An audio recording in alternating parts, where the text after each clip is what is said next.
এইরকম জঘন্যতম ভয়াবহ হত্যাকাণ্ড মূলধারার মিডিয়ায় আসেই নাই, কোনো টিভিতে আসে নাই, এমনকি মাল্টিমিডিয়ায়ও আসে নাই। একটা দুইটা পত্রিকা ছোট করে নিউজ করেছে, এবং সেখানেও আবার দুই তিনটা পত্রিকা তারা তাদের রাজনৈতিক সংশ্লিষ্টতা এড়িয়ে গেছে। একটা দুইটা পত্রিকা সামান্য ইনসাইট দিয়েছে। গতকালকে দুপুরে 2টার দিকে আমাদের এক ভাই অ্যাক্টিভিস্ট তিনি এইটা সর্বপ্রথম এনেছেন, আমরাও বিশ্বাস করতে চাই না, তিনি যেভাবে লিখেছেন। বিকেলে ভিডিও সামনে এসেছে। আজকে আপনারা কেউ বলতে পারবেন যে কালকে ভিডিও যদি এরকম সামনে না আসতো তাহলে এইটা আজকে এরকম হতো? তারপরেও মিডিয়া এটাকে সেন্সরশিপ করেছে। মিডিয়া আসার পরও দেখবেন গতকালকে সারা বাংলাদেশে রাতে যে স্বতঃস্ফূর্ত প্রতিবাদ হয়েছে, অধিকাংশ মিডিয়া সেটা লাইভে যায় নাই, তারা রেকর্ড রেখেছে, বলেছে পরে করবে। এখন কেন? মিডিয়ার চরিত্রটা হয়েছে এমন। দেখেন, বাংলাদেশে এমন মিডিয়া হাতে গোনা দুই একটা থাকতে পারে যারা মূলত মিডিয়াকেই বিজনেস আকারে ধরে ওখান থেকেই তাদের হাউজের সবার স্যালারি হয়। মূলত এখানে মিডিয়ার কাজ কাজ করে না। মিডিয়ার কাজ হলো তার কর্পোরেট হাউজের স্বার্থে বিলিং তৈরি করা। সুতরাং এই যে আগে যারা আওয়ামী লীগ চেটেছে 15 বছর ধরে, সেই চাটাটা এখন জিব্বাটা একটু একবার কুলি করে বিএনপির দিকে জিব্বা বাড়িয়ে দিয়েছে।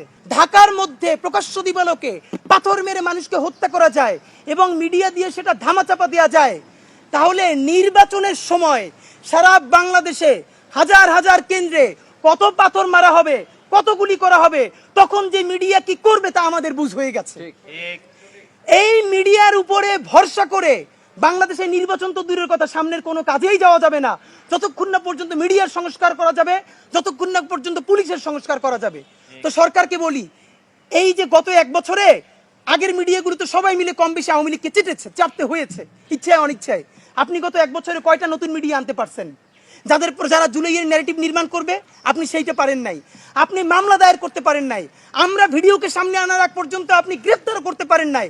আপনি আবার সরকারের তরফ থেকে বলছেন কি যে প্রস্তর যুগে, এই প্রস্তর যুগ তো আপনারা করছেন যাতে এখানে অ্যাপলিটিক্যাল সিচুয়েশন তৈরি হয় এবং এদেশে একটা আধা খাসরা আধা সুশীল এনজিওবাদী সরকার টিকে থাকে। আর এই এনজিওবাদী সরকার টিকিয়ে রাখার একমাত্র বড় কারণ হতে পারে মানুষ আগামী 1 বছর পর এই অবস্থা দেখে আওয়ামী লীগকে ফিরিয়ে আনার জন্য গণ আন্দোলন করবে। আমি আপনাদেরকে বলে রাখি, যদি আওয়ামী লীগ কোনোদিন এই গণহত্যাকারীরা দেশে ফিরে আসতে চায় বা আসার কোনো অবস্থাও তৈরি হয়, তার দুইটা দায় সমানকে দুইজনকে নিতে হবে। রাজনৈতিক দল হিসেবে সবার আগে তার দায় নিতে হবে বিএনপিকে। বিএনপির এই ব্লান্ডারের কারণে এই দেশে আওয়ামী লীগ আসার পরিস্থিতি তৈরি হবে।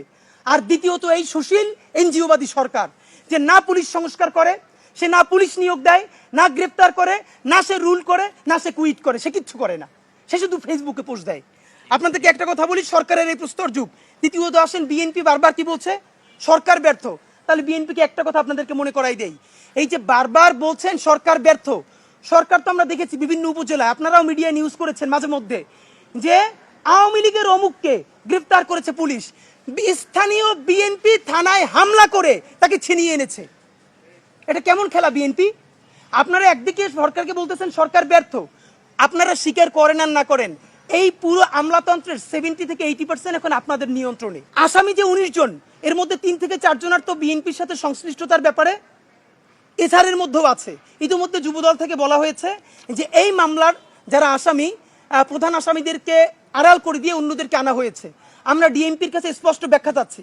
যুবদল যে বলছে যে এই মামলার যারা প্রধান আসামি তাদেরকে শেষে রাখা হয়েছে, তাহলে এই ব্যাপারে আপনাদের ব্যাখ্যা আমরা খুবই দ্রুত জানার চেষ্টা করছি। একটা কথা বলবার ব্যাপার, যিনি মারা গেছেন ভিকটিম সোহাগ, তিনি যুবদলের রাজনীতির সাথে সংযুক্ত ছিলেন। ইতিমধ্যে তার একটা ফেসবুকে ছবি আপনারা দেখেছেন, যুবদলের নেতা নয়নের পিছনে উনি একটা প্রোগ্রামে দাঁড়িয়ে আছেন। যুবদলের যে কোনো একটা স্টেজেতে আপনি আর আমি গিয়ে উঠতে পারবো না, এটা ন্যূনতম একটা কোরাম মেনটেন করতে হয়। Very good. সব থেকে বাজে জিনিসটা কি জানেন?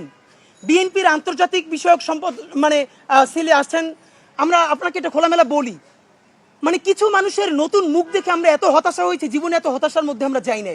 এর মধ্যে বিএনপির অ্যাপোলো ভাই, ওনাদের লেখাপড়া, ওনাদের বোঝাপড়া আমরা সম্মান করতাম, যে ওনাদের বোঝাপড়া। এই জুলাইয়ের পর ওনাদের চেহারা দেখলে জাস্ট নিজেদের মইরে যাইতে মনে চায় যে এই মানুষগুলোর আমরা সম্মান করছি। উনি কালকে একটা পোস্ট দিয়েছেন আপনাদের উদ্দেশ্যে যে এই লোক ছিল হাজী সেলিমের লোক, এদেরকে আপনারা বলতেছেন, ব্যবসায়ী বলতেছেন। প্রথম কথা, যদি কেউ হাজী সেলিমের লোকও হয়, এর মানে হইল তার পিঠে মাইরি ফেলান যাবে। অথচ আমরা বলেছি কেউ যদি আওয়ামী লীগের বাপও হয়, সে যদি কোনো ক্রিমিনাল অফেন্স না করে, তার বিরুদ্ধে মামলাও দেওয়া যাবে না। এটা তো আমরা স্পষ্ট বলেছি।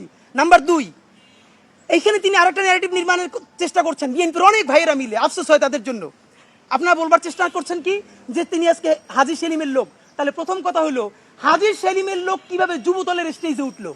তাহলে আপনারা এনসিপিতে বলেন আওয়ামী লীগ পুনর্বাসন করে, আপনারা জামাতরে বলেন আওয়ামী লীগ পুনর্বাসন করে, তাইলে আপনি এবার উত্তর দেন। আপনি বলতেছেন সে হাজী সেলিমের লোক, আমরা তারা দেখতেছি যুব দলের নয়নের পিছনে স্টেজে কয়শো কোটি টাকা খাইয়া আপনারা এই আওয়ামী লীগ দেখে বিএনপিতে জায়গা দিতেছেন। বলেন আপনারা কে কে কোন কোন মিডিয়ায় ডিরেক্টর পদে ঢুকে কত লাখ টাকা বেতন পাইয়া এখন সুশীল হয়ে গেছেন, এগুলো আমাদের জানা আছে। প্রিয় দর্শক, আসসালামু আলাইকুম। ভিডিওটি বেশি বেশি লাইক করুন, কমেন্টস করুন, চ্যানেলটি সাবস্ক্রাইব করুন। ধন্যবাদ। আসসালামু আলাইকুম।